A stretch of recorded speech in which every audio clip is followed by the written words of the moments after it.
And we are back. Fairmont State Falcons versus the Robert Morris University Colonials for our third of tri-matched rugby games here today. As that was a very short intermission, but we're jumping right back into it. Hey, the grind don't stop, baby, and we are back out here for game number 3. Both of these teams still looking for their first win of the morning here. Both teams obviously hoping it's going to be them who pick it up. But we'll see here. It looks like the Colonials will be kicking off to start the first half here, as they did in game number 1 against St. Vincent. Both of these teams played pretty well in their opening matches. It's just a matter of you got to make sure that defense stays tight. Both of them had a couple of defensive breakdowns where someone was able to fly free for some points here. And as I said, I believe it's Hannah Bottom again. But wait, RMU Colonial player coming right behind. Going for the ankles. And they're able to bring her down, or are they going to call the try? Yeah, I believe so. I think so. Hannah Bonham. Barely making it. That's her second try of the game. And now that's going to be Morgan Southern to go for the conversion. And that ain't going to do it. So, 5-0 here early in game number 3. Now we see St. Francis lacrosse team here as well. But fortunately, we have 7-foot-tall Mr. Cameraman to the right of us. All right, we are probably, I would say, what, 30 to 45 seconds into so this let's first set the clock to, yeah, 5:45. Okay, we'll go with that. There's a lot of stuff to keep track of over here, folks, between the timer and the scoring and the graphic changes and all. So bear with us, but you know, we're doing what we can to keep this looking clean for all of you. As Fairmont State's going to kick that away, and the Colonials will pick it up around the 33 and start the attack. Driving way through the Colonials, taken down by 3 or 4 different Falcons. There's all sorts of stuff going on here. Colonials end up picking up the ball. As the ref whistles that one down. Let's see here. What are they gonna call? Looks like it's gonna be Fairmont ball. I believe yep, so. Fairmont ball. All right. Here come the Falcons now, shoveling it right. They continue to push down that right side there, and you know they've got a bit of open room here, but they are starting to make some headway here. Hannah Bonham is just absolutely having herself a day so far today. Just driving her legs, breaking tackles, just keep going. She's not afraid to get hit either. No, and she I is think not. that's why she's one of the best players on the squad right here for the Falcons. It certainly seems so, at least from our short sample size. Anytime she gets the ball, there's a lot of forward progress being made. It's right along the sidelines, getting dragged down. And they're going to call that one as a side out around the far side 10-yard line. That was Amaris Shadow with the tackle there for RMU. As it'll be... Looks like it'll be it'll be the throw in here. Mm-hmm. Both teams going to have to get up tall to try and collect this one here. It's a critical one that the Colonials need to win so far back to their own goal line here. You don't want to go down 2 scores this early in the game. It's a good throw there. Nice little play there, a little give and go, and the ref said, yeah, no, too nice of a give and go. It was too good to be true. We'll say it was a really clean-looking play, too. It was. It looked like they practiced that a lot. Yeah, you could definitely tell that there was something mechanical about that one. But alas, they're going to try it with the scrum here, and it's going to be Emma Ball who's going to throw it in.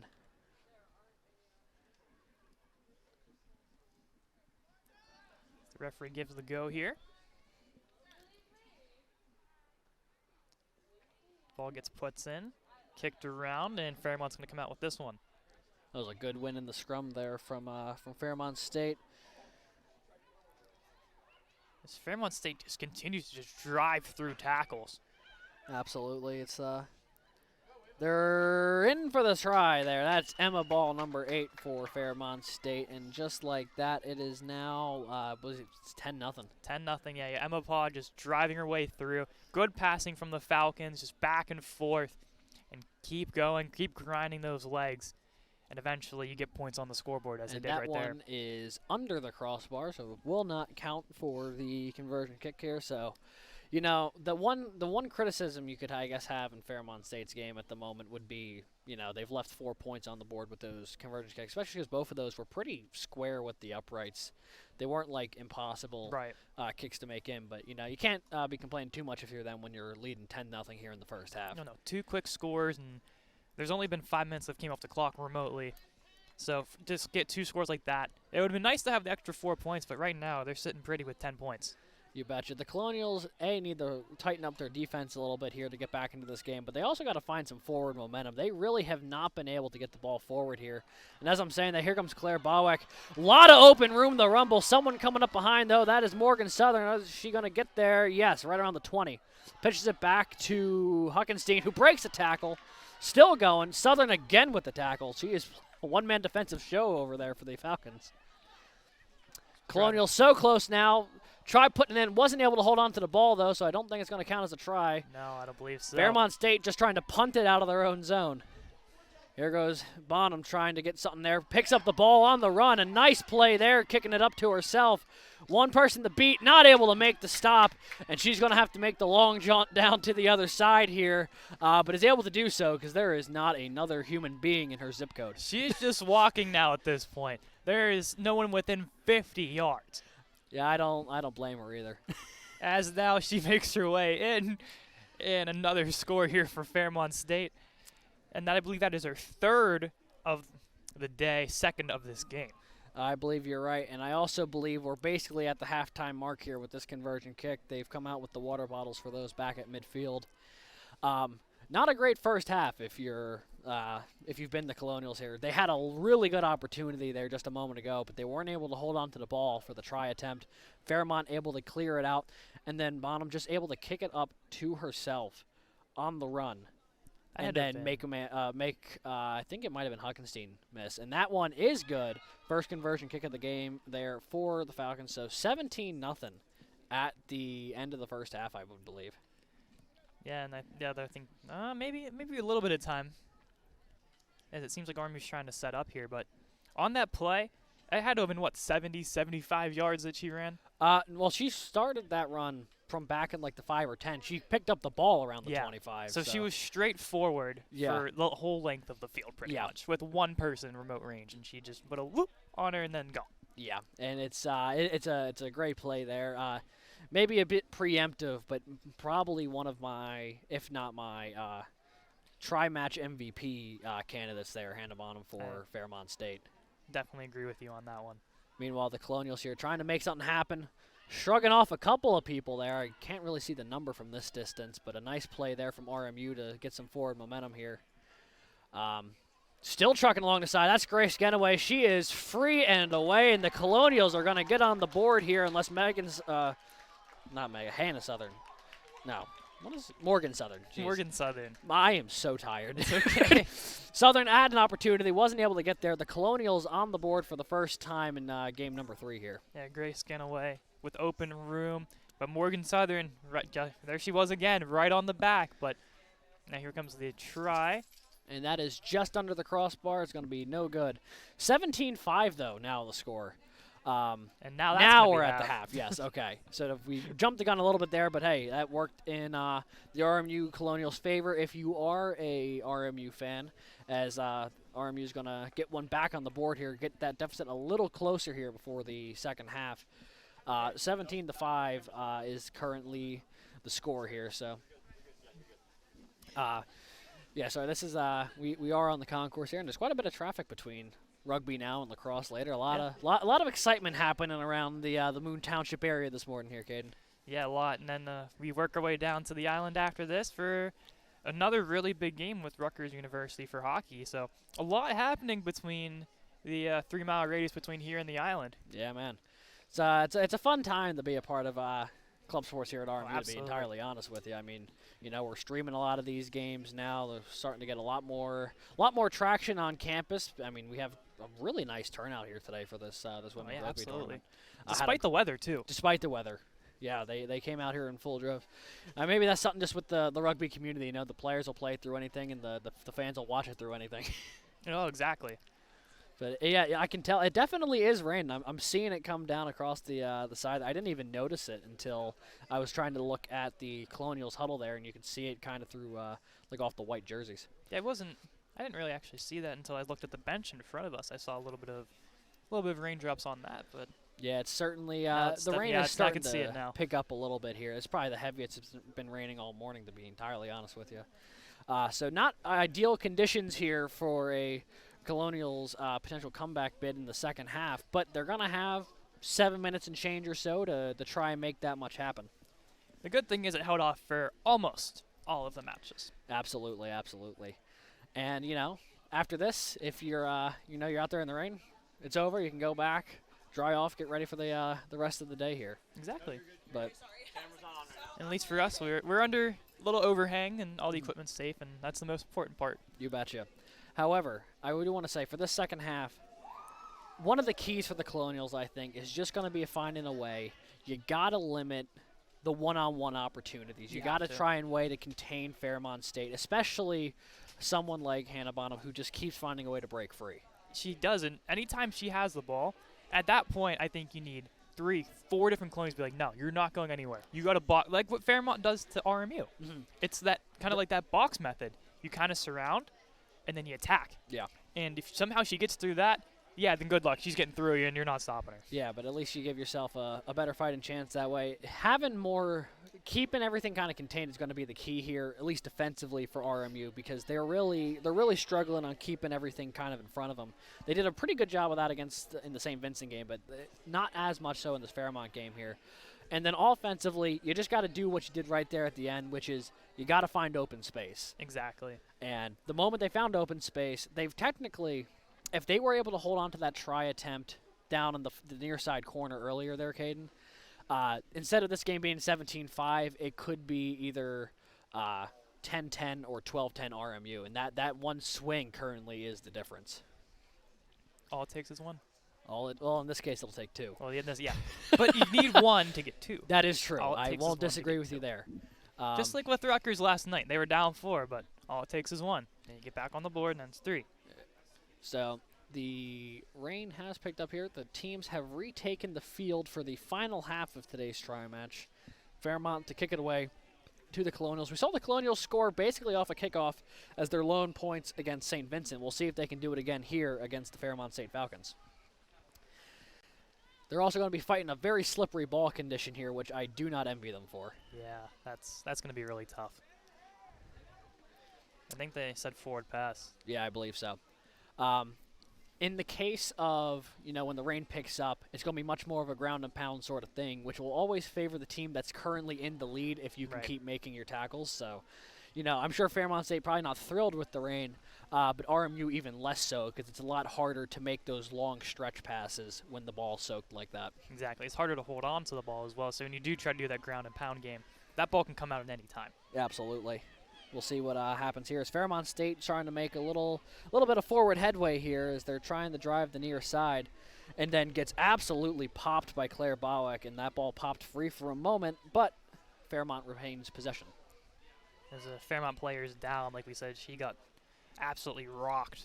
Although that wasn't even the player that I had seen. It was number 4, Brianna Stevens, who had gotten hit pretty hard from Claire Bowick, but it is, I think that is Emma Ball for Fairmont State, who's down at the moment. Not entirely sure what the issue is. Again, not our place really to speculate, but they have the coaches out there talking to her at the moment, so here's hoping for the best. Exactly. Like the other injured player from Fairmont earlier, we see her sitting on the sideline with an umbrella. She assumes she's okay, but not enough to continue in this game, obviously.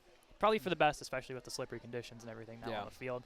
That is the other thing that can get a little testy with the rain here, is that you have a higher chance for something to not go quite right, not quite place your foot in right or what have you here. And when you sign up for rugby, that's something that you sign up for as a part of the game, but definitely not what you want to see. Right.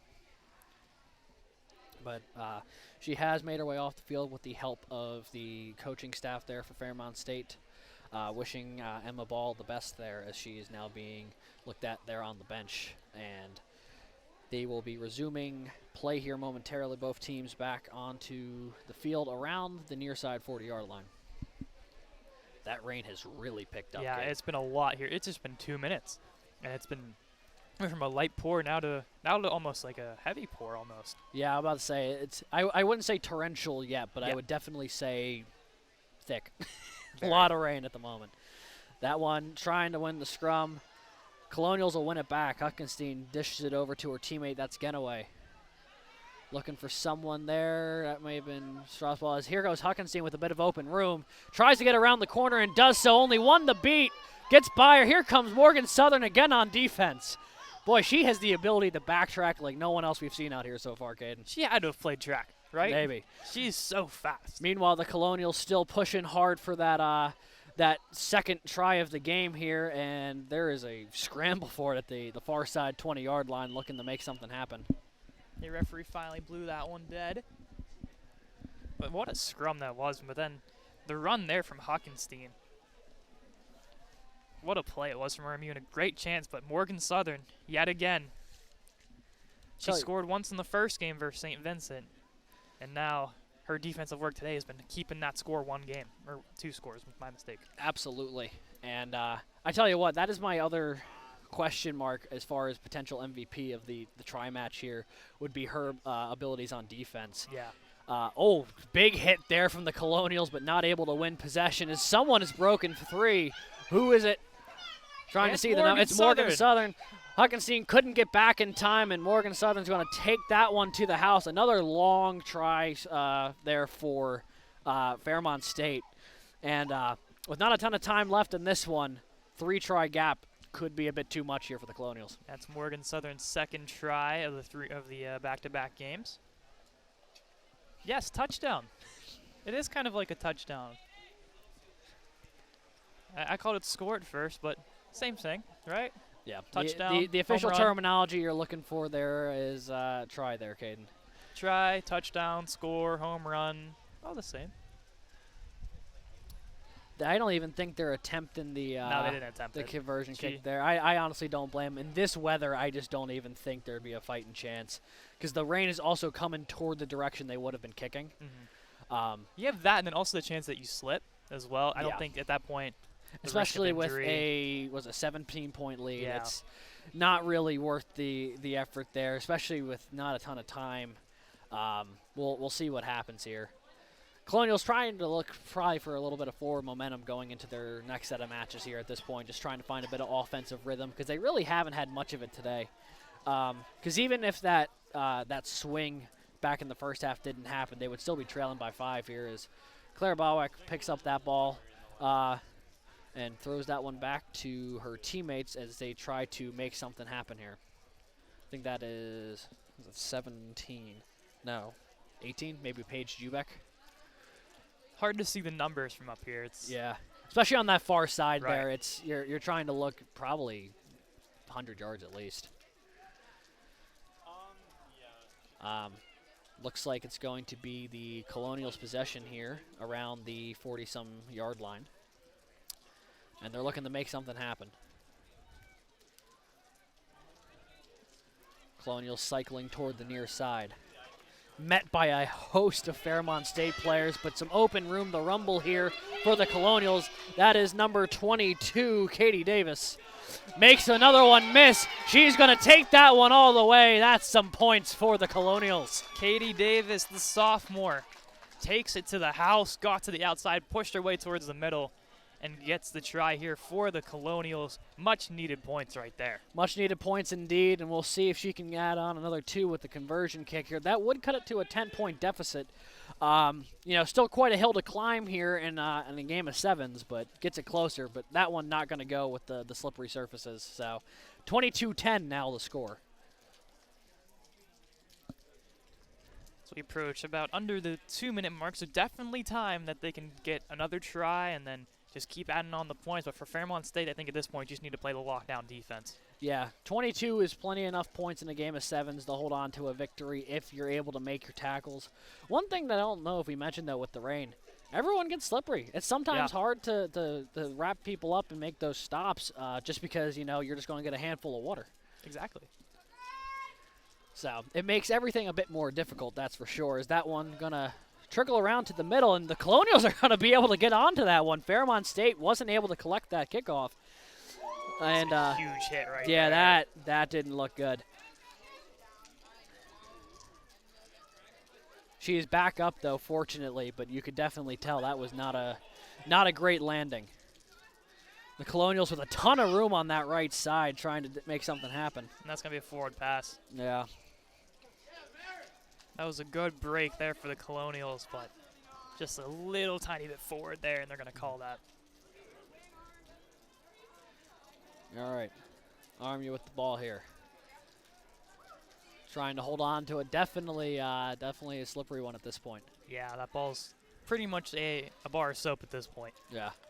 Trying to find some open room. Dishes it back to her teammate. I think that was Shoto, who's got that one around the 25-yard line. Feeds it back to, I think that might be Ubeck. Trying just to run through the heart of the Fairmont State defense there. Katie Davis trying to take a book out of Hannah Bonham's page and just drive through the opposing defense. Speaking of which, it's Bonham on the ball now, trying to make something happen. Really didn't get much of anywhere with it, though, as it's kind of both teams trading chances on the far side there.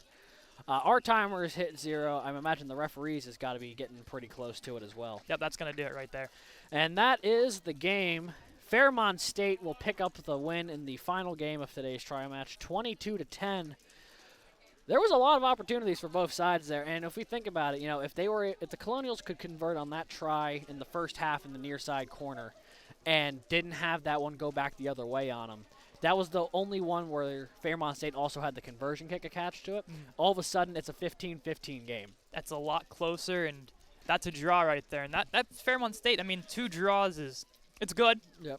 It's not a win or anything. It's not a loss either. So well, I think they would have been okay with it. They would have, but, I'm sure they're much happier with the actual victory here. But it just goes to show how quickly things can change here. That 12-point swing, basically, in a matter of, can you hold on to the ball, and then can you hold down the defensive side there on the other end. But fun try match, I got to say. Very, very glad that we were finally able to get women's rugby on the Twitch channel here. We were trying to get them last year, didn't quite work out, but we were able to get them this time, even though the weather didn't stand us to try and stop us again. But we did it. We've survived the weather. Hooray! It only took till the second half of the third game. You bet. For the weather to actually find their way up to us, but yeah, we got through. That's basically all we've got here. My MVP for the day, I gotta say, Cadeyn. Still probably going to have to go with Hannah Bonham just for the offensive output, although I do have to add Morgan Southern for Fairmont State with an incredible effort on defense. I would say from St. Vincent, number 15. We don't know her name still, but she was always around the ball, had herself 2 tries between the 2 games. She was making her checks well, playing the body. She had a really good game. Then for RMU, I got to give it to Katie Davis. That individual effort there at the end of the game was incredible by her. So yeah, that was a really ton of credit for Katie Davis on that one. Yeah, that was a really, really strong effort there. They're pumping the PA music here for NCAA lacrosse, which is kind of our cue that we should probably call it here. Yep. However, folks, we will be back. Check us out around 2:25 today for RMU Division I ACHA Club Hockey versus Rutgers. The rematch from last night. The Colonials took game 1 6-2. We'll see if they can do it again here this afternoon. It's going to be a tight one. It's going to be a fun one, so you guys better tune in. About 2:20, 2:25-ish. It's going to be fun. You better be there. So, for Cadeyn McCrory, I've been Alex Gagnon. Thank you all for coming out and watching some women's rugby with us today, and we will catch you this afternoon for some club hockey. See you guys.